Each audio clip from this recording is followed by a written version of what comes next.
Hi friends, నేను సంతోష్ కుమార్. ఈ video class 10 quadratic equations నుండి 7th వీడియో. ఈ లెసన్కి సంబంధించిన ప్లేలిస్ట్ అనేది నేను పైన ఐకార్డ్స్లో పెడతాను ఫ్రెండ్స్. ఒకసారి అది ఓపెన్ చేస్తే మీకు దీని ప్రీవియస్ వీడియోస్ అన్నీ ఆర్డర్లో అయితే ఉంటాయి. చూడలేనట్టయితే తప్పకుండా చూడండి ఫ్రెండ్స్. నచ్చితే ఒక లైక్ అయితే చేయండి. అయితే ఈ వీడియోలో మనం చేయబోయే ప్రాబ్లమ్స్ ఏంటి అంటే exercise 5.2లో 5th, 6th, 7th problems అయితే చేద్దామండి. First of all 5th problem question చాలా పెద్దది ఉందండి. సో అక్కడ మీకు డిస్ప్లే అవుతుంది చూడండి ఫ్రెండ్స్. టెక్స్ట్ బుక్ దగ్గర పెట్టుకుంటే ఇంకా మంచిది. A cottage industry produces a certain number of pottery articles in a day.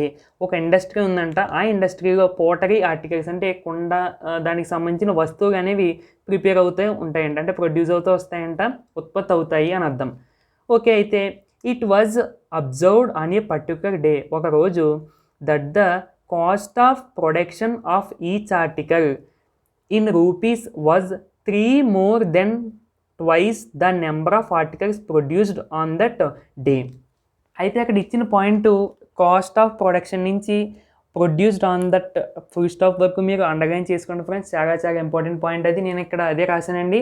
Cost of production అని అన్నాడు, అక్కడ కాస్ట్ ఆఫ్ ఈచ్ ఆర్టికల్ అని రాశాను. ఇలా రాసిన కరెక్టే. Cost of each article is equal to ఏమన్నాడండి, 3 more than twice the number of articles produced on that day.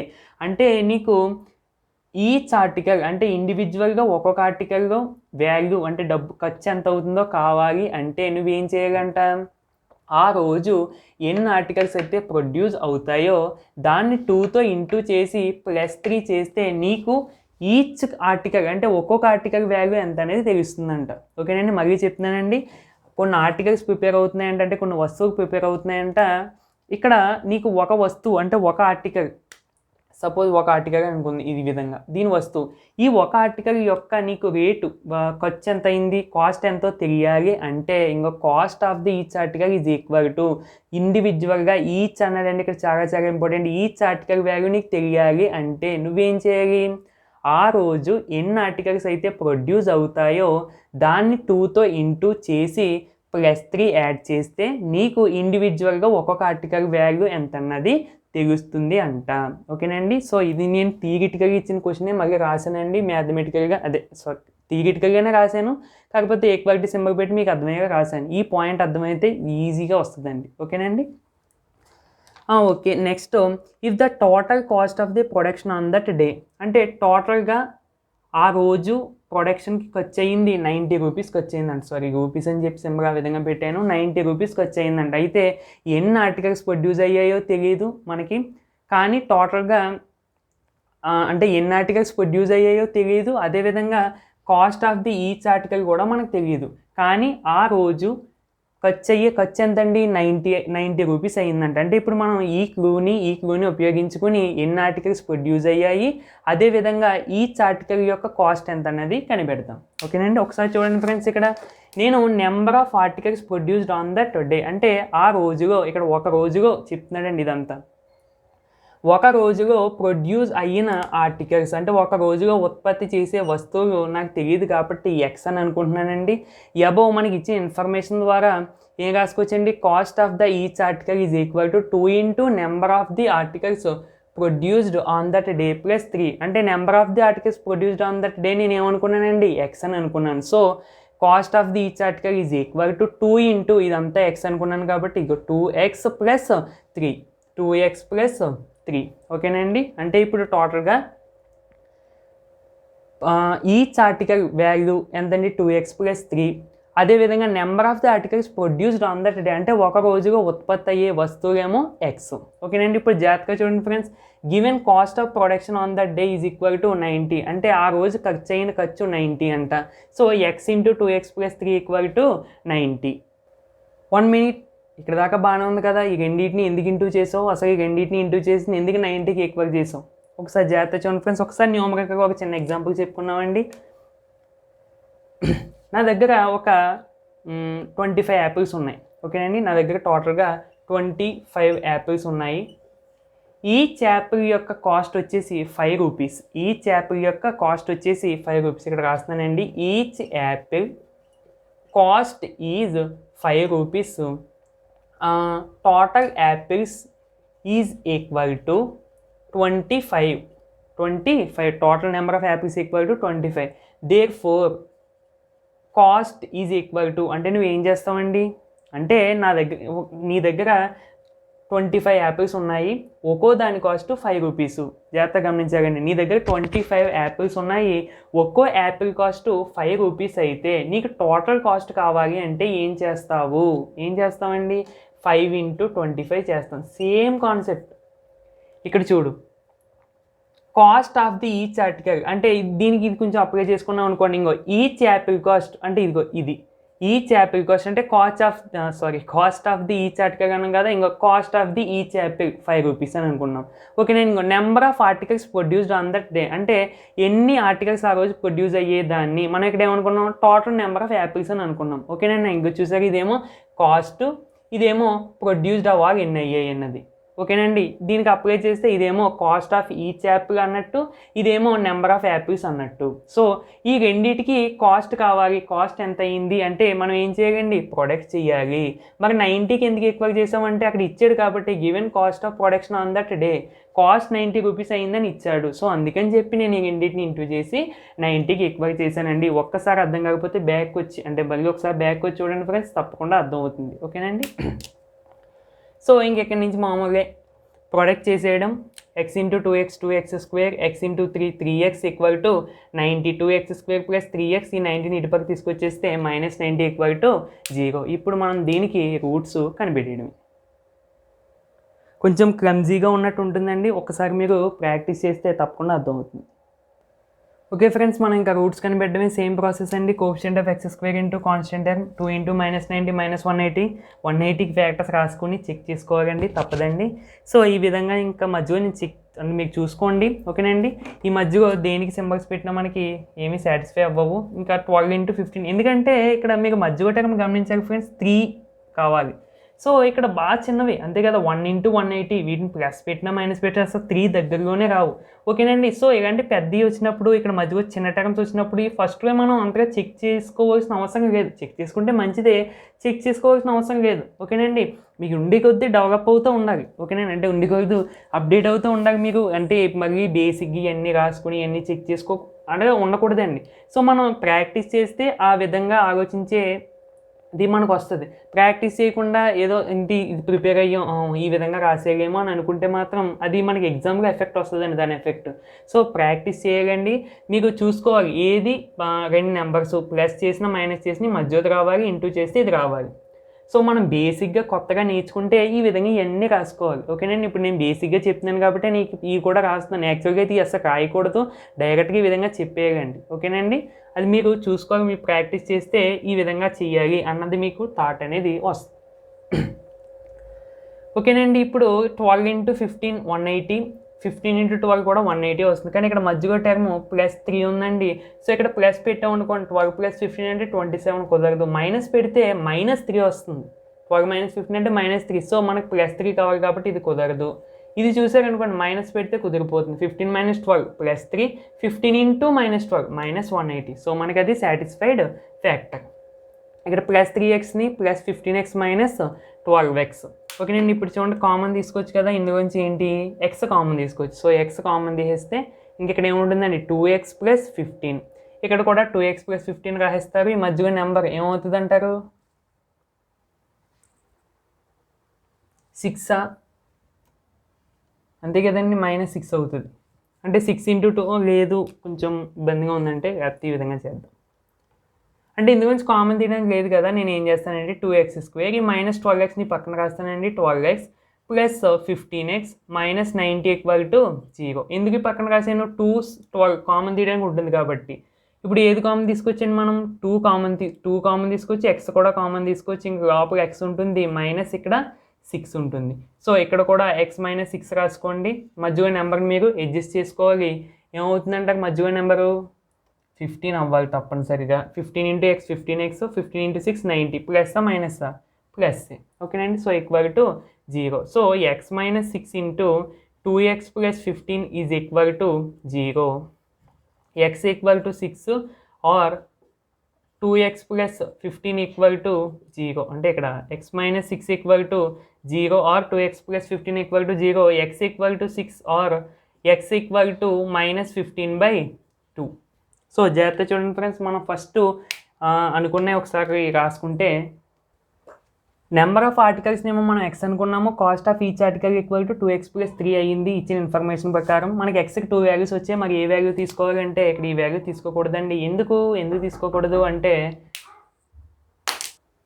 ఎందుకు X is not equal to -15/2 అంటే ఇక్కడ చూడండి, ఎక్స్ అనేది ఏంటి, నెంబర్ ఆఫ్ ఆర్టికల్స్ అంటే నెంబర్ ఆఫ్ వస్తువులు తయారు చేసినవి. అంటే తయారు చేస్తే 1 లేదా 2 లేదా 3 లేదా 4 ఇలా సింపుల్ నెంబర్స్ అయి ఉండాలి. లేదు ఏమీ తయారు చేయలేదంటే 0. అంతేగాని ఈ 15/2 అంటే ఏంటండి, ఫ్రాక్షన్. ఇదేమో నెగిటివ్ వాల్యూస్ ఇలా ఉండవు కదండి. నెంబర్ ఆఫ్ ఆర్టికల్స్ తయారు చేస్తే నెంబర్ ఉంటుంది, లేదు ఏమీ తయారు చేయకపోతే 0 ఉంటుంది. అంటే కామెడీగా పాడు చేసేస్తే మైనస్ ఉంటుందేమో అంటారేమో. అంటే ఆల్రెడీ 2 తయారు చేసి ఉన్నాయి, ఆ రెండింటిని పాడు చేస్తే -2 అంటారు. అలాంటివి ఉండవండి. ఇక్కడ అదే మెజర్ చేసేవి, ఈ విధంగా కౌంట్ చేసేవి మనకి పాజిటివ్ ఈ విధంగా సింపుల్ నెంబర్స్లోనే ఉంటాయి. ఓకేనండి. సో అందుకని చెప్పి X is not equal to -15/2. So మరి ఎక్స్ వాల్యూ ఎంత అవ్వాలి అంటే 6 అవ్వాలి. ఎక్స్ వాల్యూ 6 అయితే number of articles equal to ఎంతండి, 6 ఎక్స్ వాల్యూ. కాబట్టి కాస్ట్ ఆఫ్ ఈచ్ ఆర్టికల్ అంటే ఎంత అవుతుంది, 2 × 6 + 3. 2 6 12, 12 + 3 15, 12 + 3 15. ఓకే, ఇప్పుడు చూడండి friends, number of articles produced on that day. ఒక రోజులో 6 ఆర్టికల్స్ ప్రొడ్యూస్ అయ్యాయి అంటే 6 వస్తువులు చేశారంట. Cost of the each article వచ్చేసి 15 రూపీస్ అంట. ఇప్పుడు టోటల్గా ఇంటూ చేయండి, 6 × 15 ఎంతండి, 6 × 15 అంటే 90. సో మనకి ఇచ్చిన క్వశ్చన్లో అదే కదా, 90 రావాలి. ఓకేనండి. సో ఇది మనకి క్వశ్చన్. ఇది అడిగితే తప్పనిసరిగా 4 మార్క్సే ఫ్రెండ్స్. ఈ టైప్లో మీకు ఏ క్వశ్చన్ అడిగినా కంపల్సరీగా 4 మార్క్సే. ఇక్కడ ఎక్స్ వాల్యూని ఎలిమినేట్ చేయడం కూడా మీకు వచ్చి ఉండాలి. ఓకేనండి. ఎక్సర్సైజ్ 5.2లో 6th ప్రాబ్లం అండి. Find the dimensions of a rectangle. Dimensions అంటే మెజర్ చేసేవి, అంటే రెక్టాంగిల్కి మెజర్ చేసేవి ఉంటాయండి. లెంత్ ఒకటి, బ్రెడ్త్ ఒకటి. అంటే లెంత్ కనిపెట్టమంటున్నారు. రెక్టాంగిల్ హూజ్ పెరిమీటర్ అంటే చుట్టుకొలత is 28 metres and whose area of the rectangle is 40 square metres. 40 square metres అన్న లేదా మీటర్ స్క్వేర్ అన్న ఒకటే. ఓకేనండి. ఏరియా కాబట్టి మనకి మీటర్ స్క్వేర్. ఓన్లీ లెంత్ అయితే మీటర్స్, ఒకవేళ వాల్యూమ్ అయితే మీటర్ క్యూబ్. ఓకేనండి. వాటికి సంబంధించి నేను వీడియోస్ అనేవి అంటే ఫ్యూచర్గా చేస్తానండి, ఇప్పుడు చెప్పడం కుదరదు. కానీ ఓకే, ఒక రెక్టాంగిల్ డ్రా చేసుకున్నాను, లెంత్ అనుకున్నాను, బ్రెడ్త్ అనుకున్నాను. అయితే ఈ రెక్టాంగిల్ గురించి నాకు తెలిసినవి, perimeter of the rectangle 2 × L + B. ఇది ఏ విధంగా వచ్చిందో కూడా మనం చేసుకోవచ్చండి. అంటే ఇక్కడ చెప్తే టైం అయిపోతుందని చెప్పట్లేదు అంతే, తర్వాత ఎప్పుడైనా కుదిరితే చెప్పుకోవచ్చు. Area of the rectangle length × breadth. Okay, ఇవి మనకి రెక్టాంగిల్ గురించి తెలిసినవి. లైన్ కొట్టుకోండి. Perimeter equal to 28 metres. Perimeter equal to 28 metres అయితే ఇక్కడ యూనిట్స్ రాయలేదండి, ఇంకా సమ్ చేస్తాం కాబట్టి లాస్ట్లో యూనిట్స్ రాయొచ్చు, మీ ఇష్టం, రాయకపోయినా పర్వాలేదు. కాకపోతే లాస్ట్లో మాత్రం ఫైండ్ ద లెంత్ అన్నప్పుడు లెంత్ ఈక్వల్ టు సమ్ మీకు వచ్చిన యూనిట్స్ ఆ విధంగా రాసుకోవాలి. చూడండి, పెరిమీటర్ అంటే 2 × L + B ఈక్వల్ టు ఎంత ఇచ్చారండి, 28 మీటర్స్. So 2 × L + B = 28. ఇక్కడ 2 ఇంటూ చేస్తుంది, ఇటుపక్క పంపించేస్తే డివైడ్ చేస్తుందండి. అంటే అప్పుడు మనకి ఏమవుతుంది, 28/2. 28/2 అంటే 14. సో అది నేను ఇక్కడ వేసాను. అంటే టోటల్గా L + B = నాకు ఎంత వచ్చిందండి, 14 మీటర్స్. అంటే ఇక్కడ మీటర్స్ ఇంకా పట్టించుకోవాల్సిన అవసరం లేదు, లాస్ట్లో మళ్ళీ మనం రాసుకోవచ్చు. లెంత్ని బ్రెడ్త్ని యాడ్ చేస్తే మనకి 14 వచ్చింది. ఇప్పుడు నేను ఏం చేస్తానంటే ఈ బ్రెడ్త్ని ఇటుపక్క పంపించేస్తాను. ఎందుకు పంపించానని చూడండి, 14 - B. ఇప్పుడు మనం లెంత్ బ్రెడ్త్ ఇలా ఎల్లో బీని ఉండగా చేసేయలేం. ఓకేనండి. ఇక్కడ మనకి L + B ఇవి మనం అంటే యూజ్ చేయకూడదు, ఎందుకంటే ఓన్లీ 1 వేరియబుల్ మాత్రమే యూజ్ చేయాలి. అదే మనం ఎక్స్ అని అనుకుంటాం. ఓకేనండి. సో ఇక్కడ లెంత్ ఈక్వల్ టు 14 - B. అంటే నీకు లెంత్ కావాలి అంటే ఏం చేయాలి, 14లోంచి బ్రెడ్త్ తీసేస్తే నీకు లెంత్ అనేది వచ్చేస్తుంది. సో నేను ఇక్కడ ఏమనుకుంటానంటే బ్రెడ్త్ని ఎక్స్ అని అనుకుంటాను. మీ ఇష్టం అండి. ఈ విధంగా నేను ప్రతి క్వశ్చన్లో మీరు గమనించాలి, నేను ఇచ్చిన ఇన్ఫర్మేషన్ ఈ విధంగా ఫస్ట్ అంటే రైటింగ్లో రాసుకుని ఆ తర్వాత ఒకదాన్ని ఎక్స్ అని దాన్ని బట్టి ఇంకో దాన్ని కనిపెడుతున్నాను, అంతేకాని ప్రతి సమ్మును ఆ విధంగా చేస్తాను. మీరు కూడా అదే చేస్తే బాగుంటుందండి, ఈజీగా అర్థమవుతుంది. ఇక్కడ నేను సపోజ్ బ్రెడ్త్ని ఎక్స్ అని అనుకున్నాను అనుకో, అప్పుడు లెంత్ ఏమవుతుందండి, length equal to breadth X అయితే లెంత్ అనేది 14 గురించి బ్రెడ్త్ తీసేయాలి. సో 14 మైనస్ ఎక్స్ అవుతుంది అంతే. సో మనకి టోటల్గా లెంత్ అనేది 14 మైనస్ ఎక్స్, బ్రెడ్త్ అనేది ఎక్స్. ఇప్పుడు మరి ఓకే చేసాము. మరి ఇంకొకరు ఏంటి, area equal to L into B. Area కూడా ఎంత ఇచ్చారండి మనకి, 40 స్క్వేర్ మీటర్స్ ఇచ్చారు. 40 స్క్వేర్ మీటర్స్. ఏరియా అంటే ఏంటి, ఎల్ ఇంటూ బి అంటే ఇక్కడ రాయండి, area equal to L into B equal to 40. So L into B అంటే ఎల్ అంటే 14 మైనస్ ఎక్స్ ఇంటూ బి అంటే ఎక్స్ ఈక్వల్ టు 40. సో ఇక్కడ అంటే ఫార్ములా కాబట్టి యూనిట్స్ రాయండి, ఓకేనండి. సో ఇంక ఇంటూ చేసేయడమే దీన్ని. 14 into X 14x minus X into X minus x square is equal to 40. So ఇక్కడ దీన్ని ఇక్కడ రాస్తున్నానండి, చూడండి బోర్డు సరిపోవట్లేదు అంతే. So minus x square plus 14x minus 40 is equal to 0. ఈ ప్లస్ 40 ఇటు పక్క తీసుకొచ్చేస్తే మైనస్ 40. సో ఇక్కడ మైనస్తో నేను 2 సైడ్స్ ఇంటూ చేస్తానండి, ఈ ముందు మైనస్ పోగొట్టడానికి. అప్పుడు ఏమవుతుంది, minus x square plus 14x minus 40 is equal to minus into 0. So ఇక్కడ minus into minus plus x square minus into plus minus 14x minus into minus plus ఎంతది 40 is equal to 0. So this is the quadratic equation. దానికి మనకి ఏం కనిపెట్టాలని roots కనిపెడితే మనకి ఆటోమేటిక్గా length breadth కూడా వస్తాయి. నీట్గా నోట్ చేసుకోండి ఫ్రెండ్స్. డ్రాయింగ్ కూడా అదే బొమ్మ కూడా డ్రా చేసుకోండి. ఓకే ఫ్రెండ్స్, ఇక్కడ చూడండి coefficient of x square into constant of 40. So factors రాసానండి. ఇక్కడ మీకు చెక్ చేసుకోవచ్చు, ఏది మనకి ఫస్ట్ టైం సాటిస్ఫై అవ్వదండి. సో సింబల్స్ మార్చాలి. ఇక్కడ దీనికి మార్చిస్తే సరిపోతుందండి, దీనికి మార్చినా పర్వాలేదు, ఓకేనండి. మీ ఇష్టం, దేనిగా రాసుకున్నా పర్వాలేదు. ఇక్కడ దీనికి మార్చేస్తున్నాను. ఇప్పుడు చూడండి -10 -4 -14. Okay, minus into minus plus, so 10 into 4 40. So అదే మనకి సాటిస్ఫైడ్ ఫ్యాక్టర్. నెక్స్ట్ కామన్ తీసేయడమేనండి, ఎక్స్ ఇంటూ ఎక్స్ మైనస్ 10. ఇక్కడ కూడా ఎక్స్ మైనస్ 10 రాస్తారు. నెంబర్స్ని ఎగ్జిస్ట్ చేసుకోవాలి. 4 నెక్స్ట్ మైనస్ వస్తుందా ప్లస్ వస్తుందా, మైనస్ ఈక్వల్ టు 0. ఫ్రెండ్స్ నేను ఆల్రెడీ బేసిక్స్ అంటే ఫ్యాక్టరైజింగ్ సంబంధించి నేను చెప్పానండి. సో అందుకని చెప్పి నేను ఇక్కడ డైరెక్ట్గా చెప్పేస్తున్నాను. ప్రతి సమ్ము ప్రతి దాంట్లోని స్టెప్ టు స్టెప్ చెప్పాలంటే టైం అస్సలు సరిపోదండి. ఇప్పటికే చాలా టైం అయిపోయింది, ఓకేనండి. So X minus 10 into X minus 4 is equal to 0. X minus 10 equal to 0 or X minus 4 is equal to 0. X equal to 10 or X equal to 4. ఇక్కడ మనకి ఎక్స్కి 2 values మంచివి వచ్చాయి, చెడ్డవి రాలేదు. అంటే చెడ్డవి అంటే ఎలిమినేట్ చేసుకునేవి రాలేదు. సో మనకి ఇక్కడ చూడండి, ఇక్కడ 2 రాయాలి. If x equal to 10, if x equal to 4. మనం ఫస్ట్ ఏమనుకున్నామండి, బేస్ ఈక్వల్ టు ఎక్స్ అని అనుకున్నాము, length equal to 14 minus x అని అనుకున్నాం. Same base equal to x, length equal to 14 minus x. 14 కదా, 14. సో ఇప్పుడు ఎక్స్ ఈక్వల్ టు 10 అనేది పెడితే బేస్ వాల్యూ ఎంత అవుతుందండి మనకి, ఎక్స్ ఈక్వల్ టు 10 అయితే బేస్ ఎక్స్ కాబట్టి 10 మీటర్స్ అవుతుంది. సో లెంత్ వాల్యూ ఎంత అవుతుంది, 14 మైనస్ ఎక్స్ అంటే 14 మైనస్ 10 అంటే 4 మీటర్స్ అవుతుంది. సో ఈ వాల్యూస్ కరెక్టే. ఒక వాల్యూ ఇప్పుడు ఎక్స్ ఈక్వల్ టు 4 అయితే బేస్ ఈక్వల్ టు ఎంత అవుతుందండి, 4 మీటర్స్ అవుతుంది. ఎక్స్ ఈక్వల్ టు 4 అయితే length equal to 14 minus 4 10 metres అవుతుంది. సో ఈ వాల్యూస్ అవ్వచ్చు, ఈ వాల్యూస్ అవ్వచ్చు, రెండు మనకి కరెక్టే, ఓకేనండి. సో నీట్గా నోట్ చేసుకోండి ఫ్రెండ్స్. ఇవి తప్పనిసరిగా లాస్ట్లో రాయాలి. ఇక్కడ దాకా చేసి వదిలేస్తే మీకు అంటే మార్క్స్ అనేవి సరిగ్గా పడడానికి ఛాన్సెస్ ఉండవు. సరిగ్గా పడవండి. సో జాగ్రత్త రాసుకోండి. ఓకే ఫ్రెండ్స్, చివరి ప్రాబ్లం మనకి వీడియోలో 7th problem. The base of a triangle is 4 centimeters longer then its altitude if the area of the triangle is 48 square centimetres అన్న సెంటీమీటర్ స్క్వేర్ అన్న ఒకటేనండి. ఏరియా అనేటప్పుడు మనకి సెంటీమీటర్ స్క్వేర్ ఇస్తారు, ఇందాక చెప్పాను కదా. ఇందాక మనకి మీటర్స్లో ఉంది కాబట్టి మీటర్ స్క్వేర్ అని ఇచ్చారు, అంటే స్క్వేర్ మీటర్స్ అని ఇచ్చారు, ఏదైనా ఒకటే. Find base and altitude.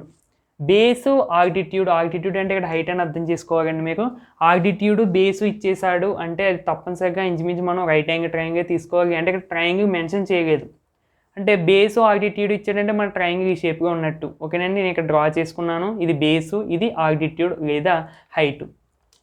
అయితే ఇచ్చిన మనకి ఇన్ఫర్మేషన్ ఏంటి, base of a triangle is అంటే base is equal to 4 centimetres longer then its altitude. అంటే బేస్ అనేది ఆల్టిట్యూడ్ కంటే 4 సెంటీమీటర్ పెద్దది అని అంట. ఓకేనండి, ఇక్కడ రాసింది చూసారా, base equal to altitude plus 4. So ఇప్పుడు మీరు ఎక్స్ ఏమనుకుంటారండి, చాలా సంతో చేస్తూనే ఉన్నాం. దీన్ని ఆల్టిట్యూడ్ అంటే length of the altitude equal to X అనుకుంటే అప్పుడు లెంత్ ఆఫ్ ది బేస్ అనేది ఏమవుతుందండి, ఎక్స్ ప్లస్ 4 అవుతుంది. ఎందుకు, బేస్ అనేది ఆల్టిట్యూడ్ ప్లస్ 4 కాబట్టి. సో ఇప్పుడు మనకి క్లూ అంటే ఈక్వేషన్ ఏ విధంగా ఫామ్ అవుతుందంటే చూడండి, ఏరియా ఆఫ్ ది ట్రయాంగిల్ అనేది 48 సెంటీమీటర్ స్క్వేర్ అని ఇచ్చారు. ఇక్కడ రాద్దామండి, given area is equal to 48 centimetre square. So ఇక్కడ area of the right angle triangle అంటే బేసు హైట్ ఇచ్చినప్పుడు మనకి ఏరియా ఆఫ్ ది ట్రయాంగిల్ ఏమవుతుందంటే half into base into height అన్న ఆల్టిట్యూడ్ అన్న ఒకటేనండి.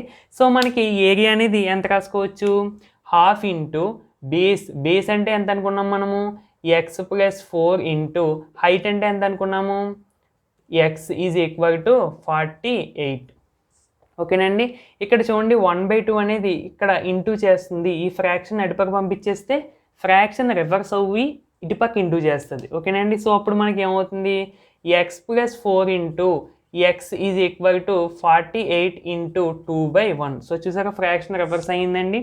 So X into X X square, X into X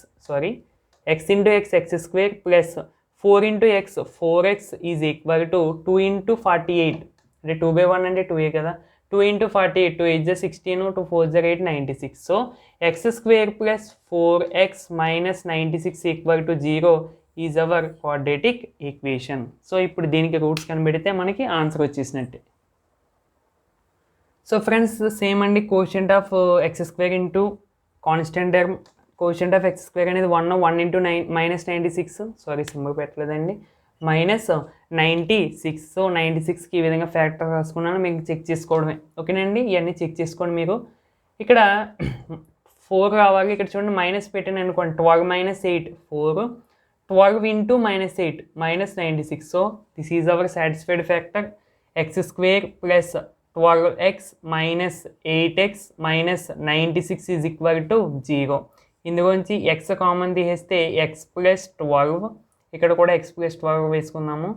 ఇక్కడ ఏమొస్తుందండి number compulsory 8 రావాలి. 8 into X 8x, 8 into 12 96. Symbol ఏది రావాలి, మైనస్ ఈజ్ ఈక్వల్ టు 0.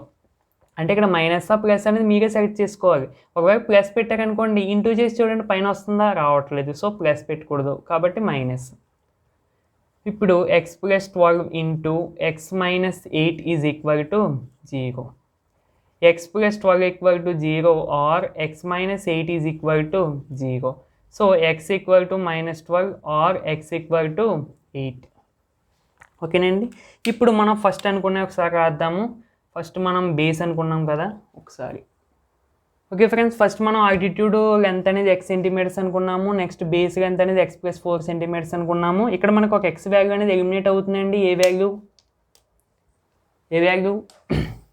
ఇది x is not equal to -12. ఎందుకు, x అనేది ఇక్కడ లెంత్స్, x అనేవి ఏంటి లెంత్స్ అంటే మెజర్ చేసే మనకి నెగిటివ్గా రావు.